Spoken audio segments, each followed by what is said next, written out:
Puji nama Tuhan, salam sejahtera di dalam kasih Tuhan kita Yesus Kristus. Bapak Ibu Saudara yang dikasihi dan diberkati Tuhan dimanapun kita berada, kita bersyukur atas anugerah Tuhan, atas kebaikan Tuhan. Kita masih diizinkan untuk bersama-sama bersekutu, berkumpul, memuji dan menyembah nama Tuhan. Dan kita juga diberikan kesempatan untuk kembali lagi merenungkan sebagian daripada firman Tuhan. Sebelum kita bersama-sama menerima berkat firman Tuhan, mari kita tundukkan kepala kita dan kita bersatu di dalam doa. Tuhan, kami bersyukur untuk kesempatan yang baik yang Tuhan berikan kepada kami. Pada saat hari ini, kami masih boleh menikmati kasih dan anugerah Tuhan. Kami berterima kasih diberikan kesempatan memuji dan menyembah Tuhan. Kiranya pujian penyembahan kami boleh menjadi suatu dupa yang berbau harum di hadapan Tuhan. Dan jika kami akan menerima berkat firman Tuhan, kami mohon Tuhan memberikan kepada kami urapan, supaya Roh Kudus-Mu memberikan kepada kami juga pengertian, pemahaman kepada firman-Mu, sehingga kami boleh melakukan firman-Mu tepat seperti apa yang Engkau kehendaki. Berkati hamba-Mu dengan segala keterbatasan hamba-Mu, supaya Tuhan pakai menjadi alat-Mu sesuai dengan kehendak dan maunya Tuhan. Ini doa kami serahkan jalannya pemberitaan firman-Mu ke dalam tangan-Mu. Di dalam nama Tuhan Yesus Kristus kami sudah berdoa. Amin. Puji Tuhan. Renungan firman Tuhan hari ini akan bersama-sama kita ambil di dalam Ibrani pasal 10. Ibrani pasal 10 ayat yang ke-25. Ibrani 10 ayat yang ke-25. Jika Bapak Ibu Saudara sudah mendapatkannya, saya akan membacakannya untuk Bapak Ibu Saudara semua. Ibrani 10 ayat yang ke-25, firman Tuhan berbunyi demikian. Janganlah kita menjauhkan diri dari pertemuan-pertemuan ibadah kita, seperti dibiasakan oleh beberapa orang. Tetapi marilah kita saling menasihati dan semakin giat melakukannya menjelang hari Tuhan yang mendekat. Amin firman Tuhan. Bapak Ibu Saudara yang dikasihi Tuhan, firman Tuhan ini berdiri dalam sebuah perikop yang berjudul yaitu ketekunan. Salah satu bentuk nyata daripada ketekunan kita sebagai orang percaya tertulis di dalam ayat yang ke-25, yaitu tidak menjauhkan diri dari pertemuan-pertemuan ibadah. Sekalipun menjauhkan diri dari pertemuan-pertemuan ibadah tadi adalah kebiasaan beberapa orang, tetapi marilah kita saling menasihati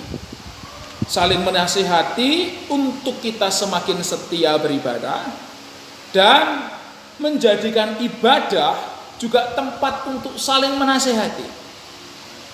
Kapan itu terjadi? Yaitu menjelang hari Tuhan yang mendekat. Bapak Ibu Saudara yang dikasihi Tuhan, kalau kita melihat fenomena-fenomena yang terjadi pada sekarang ini terkait dengan pandemi virus corona yang saat ini masih terjadi di sekitar kita, sehingga ini memaksa kita harus tetap menjalankan protokol kesehatan. Salah satunya yaitu dengan kita beribadah secara online. Ini sedikit banyak merubah sebuah pola yang Tuhan kehendaki bagi kita melalui ayat ini. Ketika firman Tuhan tegas mengatakan janganlah kita menjauhkan diri dari pertemuan-pertemuan ibadah. Menariknya kata di sini adalah pertemuan-pertemuan ibadah. Tetapi kemudian pada masa pandemi ini kita menjadikan pertemuan-pertemuan tadi menjadi pertemuan secara virtual. Dalam istilahnya anak sekolah yaitu dengan belajar daring, yaitu dalam jaringan. Kita menggunakan media sosial, baik itu YouTube, Facebook, WhatsApp dan lain sebagainya, sebagai sarana untuk kita melakukan pertemuan-pertemuan ibadah. Nah, padahal firman Tuhan menegaskan kepada kita semua supaya kita jangan menjauhkan diri dari pertemuan-pertemuan ibadah. Bapak Ibu Saudara yang dikasihi Tuhan, selama 1 tahun ini mungkin kita memang tidak bisa bertemu secara langsung, tetapi kita mengikuti program pemerintah, menjalankan apa yang menjadi himbauan pemerintah, kita melakukan pertemuan kita secara virtual. Itu baik dan tidak salah.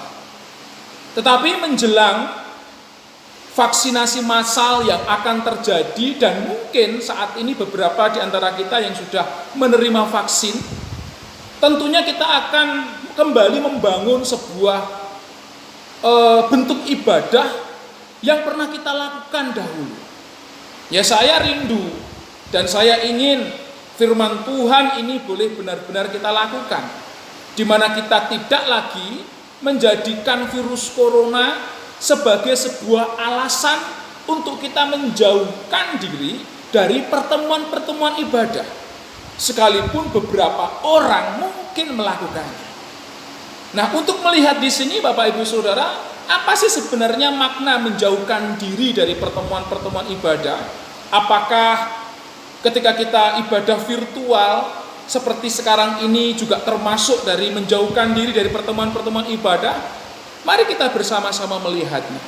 Kata menjauhkan diri ini ternyata dalam bahasa Yunaninya saya mencatat menggunakan kata me ekatalepontes. Kata ini memiliki makna dalam Ibrani pasal 10 ayat 25 terjemahan Lembaga Alkitab Indonesia, yaitu menjauhkan diri. Tetapi secara literal ternyata kata ini tadi berarti atau memiliki bahasa lain, jangan berhenti. Jangan berhenti dalam hal apa? Jangan berhenti di dalam beribadah. Jadi beribadah itu harus kontinu, terus menerus, tidak berhenti. Itu kata dari me enkatalepontes tadi itu. Sehingga kalau kita memaknakan dengan kata menjauhkan diri dari pertemuan-pertemuan ibadah, tentunya ketika kita tidak berhenti di dalam beribadah, kita masih dalam kategori orang-orang yang menjalankan pertemuan ibadah. Nah, kira-kira apa yang dimaksud dengan berhenti di sini?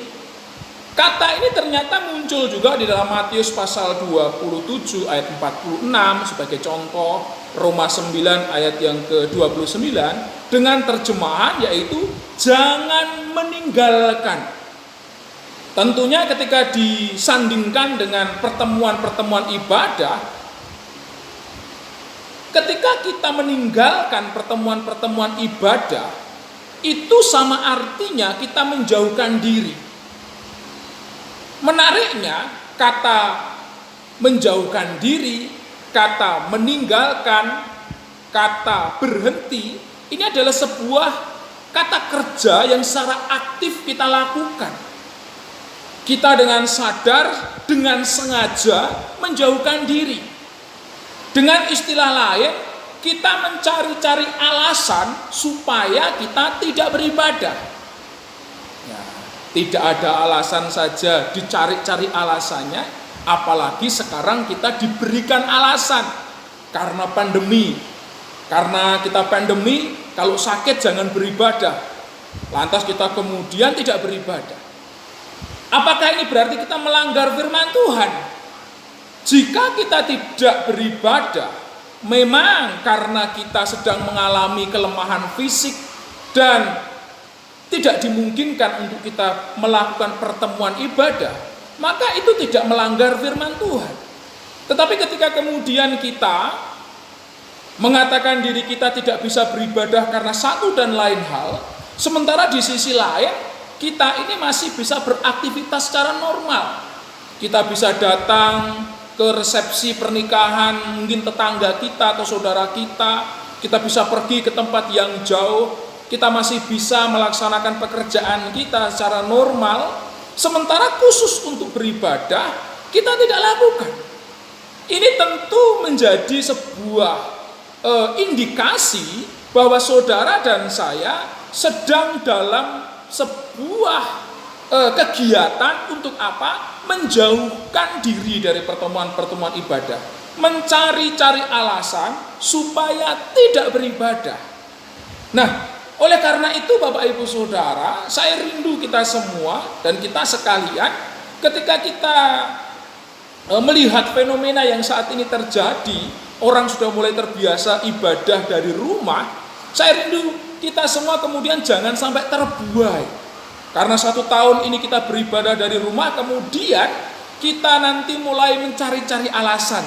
Ketika kita sudah mulai divaksin, lantas kita tidak mau untuk melakukan pertemuan-pertemuan ibadah.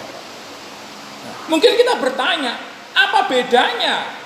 Apa bedanya pertemuan ibadah dengan jaringan? Toh saya masih bisa beribadah secara normal sekalipun melalui media sosial. Bahkan saya bisa menghadirkan hamba-hamba Tuhan yang terkenal melalui channel YouTube mereka untuk saya dengarkan, saya pelajari di tempat saya sendiri. Ada sebuah perbedaan Bapak Ibu Saudara. Ayat ini memberikan kepada kita semua pengertian, di mana janganlah kita menjauhkan diri dari pertemuan-pertemuan ibadah kita seperti dibiasakan oleh beberapa orang, tetapi marilah kita saling menasihati dan semakin giat melakukannya, giat melakukan ibadah dan giat saling menasihati menjelang hari Tuhan yang mendekat. Bapak Ibu Saudara yang dikasihi Tuhan, ada hal yang menarik dari kata pertemuan ibadah dan saling menasihati di sini.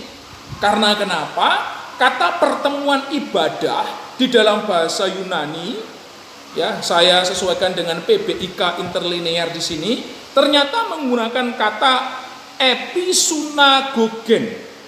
Ya, dalam bahasa Yunaninya episunagogen dipakai 2 kali dalam Perjanjian Baru, di mana arti yang pertama tertulis dalam 2 Tesalonika pasal 2 ayat 1 yang arti terhimpunnya. Ada sebuah himpunan, persekutuan.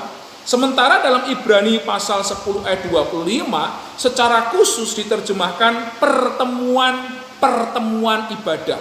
Bentuknya jamak dan bukan tunggal. Jadi ada banyak sekali pertemuan ibadah. Kenapa kita penting untuk mengadakan pertemuan ibadah? Karena di pertemuan ibadah, Bapak Ibu Saudara, di sunagogen tadi itu, kita melihat kita bisa saling bertukar pikiran, kita bisa saling menasehati. Di dalam ini kita bisa saling untuk bersoal jawab, bertanya, baik itu kepada hamba Tuhan maupun kepada saudara seiman kita. Ketika firman Tuhan katakan besi menajamkan besi, seseorang menajamkan sesamanya, itu bisa juga terjadi untuk kita saling mempertajam pengetahuan kita, pengenalan kita kepada Tuhan melalui pertemuan ibadah. Mungkin kita juga bisa berkata, loh, melalui daring, melalui virtual saya juga bisa bertanya melalui pesan singkat yang saya bisa kirimkan. Betul. Tetapi itu akan membuat kita tidak bisa saling langsung berinteraksi sosial. Dan itu akan membuat kita memiliki sebuah kecenderungan hanya mampu dan mau menerima apa yang orang lain ajarkan saja. Sementara kita sendiri mungkin tidak memiliki sebuah greget secara aktif untuk belajar. Lah, kata pertemuan ibadah di sini, kata ibadah tidak menggunakan kata dalam pengertian eusebian, dalam sebuah pemahaman yaitu sebuah ibadah dalam doa dan lain sebagainya. Tetapi lebih diarahkan kepada sebuah tempat ibadah. Hal ini tentunya memiliki sebuah makna supaya saudara dan saya tidak mengesampingkan fungsi gereja, fungsi daripada tempat ibadah. Jadi gereja bukan sebagai sebuah tempat untuk kita sekadar menjalankan rutinitas kita sebagai orang Kristen. Tetapi melalui ayat ini kita diingatkan kembali bahwa gereja selain tempat memuji, menyembah dan mempermuliakan Tuhan, yang mana memuji, menyembah, mempermuliakan Tuhan pun bisa kita lakukan di rumah kita masing-masing. Tetapi gereja adalah tempat untuk pendewasaan iman kita. Melalui apa? Melalui pembelajaran terkait dengan firman Tuhan. Disinilah letaknya kadangkala kekristenan kita tidak bisa bertumbuh.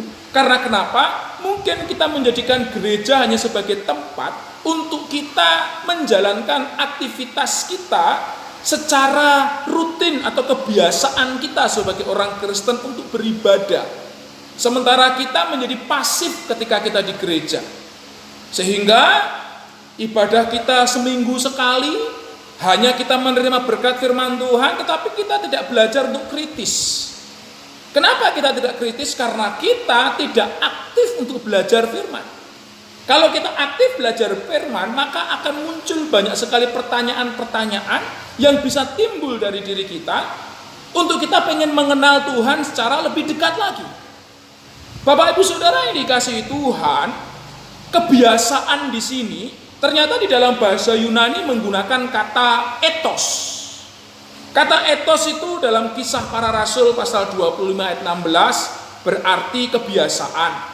Dalam Lukas pasal 1 ayat 9, Lukas 1 ayat pasal 2, Lukas pasal 2 ayat 42 artinya lazimnya. Lukas pasal 22 ayat 39 ethos diterjemahkan biasa. Yohanes pasal 19 ayat 10 ethos diterjemahkan adat. Kisah Rasul 15 ayat 1, Kisah Rasul 16 ayat 21, Kisah Rasul 21 ayat 21, ethos diterjemahkan adat istiadat. Artinya apa? Kebiasaan yang sering kita lakukan itu akan menciptakan sebuah pola yang kemudian membuat adat, menciptakan sesuatu yang lazim, kemudian membentuk sebuah adat istiadat. Dan ketika itu tercipta, maka sulit sekali untuk kita keluar dari adat istiadat tadi. Kebiasaan kita untuk menjauhkan diri dari ibadah akan menciptakan sebuah adat yang sama. Oleh karena itu, kita harus menciptakan adat, membentuk adat. Dengan apa? Dengan kita belajar untuk tidak menjauhkan diri dari pertemuan ibadah, tetapi kita menjadikan ibadah tadi sebagai tempat kita untuk boleh didewasakan. Bapak Ibu Saudara yang dikasihi Tuhan, terkait dengan kata sunagogen yang tadi kita sempat singgung, ini berbicara tentang kalau kita boleh bahasakan adalah gereja pada masa sekarang. Nah, kita tidak boleh menjauhkan diri dari pertemuan-pertemuan ibadah gereja kita. Karena gereja adalah tempat untuk kita mendapatkan bimbingan rohani. Beberapa orang Kristen menganggap bahwa aku sudah bisa mengambil keputusan sendiri tanpa harus ada pembimbing rohaniku. Nah, pertanyaannya dari mana kita tahu firman Tuhan yang cocok buat kita? Kadang-kala kita hanya mencocok-cocokkan, mengambil-ambil apa yang mungkin mendukung statement kita, pernyataan kita melalui channel-channel media sosial yang lain, Bapak Ibu Saudara. Sehingga kemudian hal ini membuat kita menjadi sombong. Ibadah bukan untuk kita menjadi sombong, tetapi kita di dalam ibadah, dalam pertemuan ibadah harus mendapatkan sebuah bimbingan rohani. Itulah kenapa sebabnya di dalam sebuah gereja harus ada pendeta, di dalam sebuah gereja harus ada pastor, harus ada suster, harus ada mungkin romo dan lain sebagainya. Di mana semua tadi itu sudah melaksanakan pendidikan terlebih dahulu yang terkait dengan keagamaan Kristen. Tujuannya apa? Tujuannya untuk melaksanakan bimbingan rohani secara alkitabiah. Mungkin kita bertanya, aku nggak sekolah Alkitab, tahu juga, bisa juga. Nah, saudaraku, ini yang perlu bersama-sama kita pahami supaya kita mengerti bahwa firman Tuhan nggak boleh diterjemahkan dengan seenaknya sendiri. Ada pola-pola sendiri, ada sebuah cara untuk kita bisa melihat, mengenali pendeta, romo, pastor dan lain sebagainya itu dipilih, ditetapkan sebagai pembimbing rohani kita yang ada di gereja untuk membimbing rohani kita. Oleh karena itu kita sekalian saling bekerja sama untuk menciptakan sebuah suasana ibadah atau sebuah suasana pertemuan ibadah yang hidup, melalui diskusi-diskusi rohani yang akan membangkitkan iman dan percaya kita kepada Tuhan.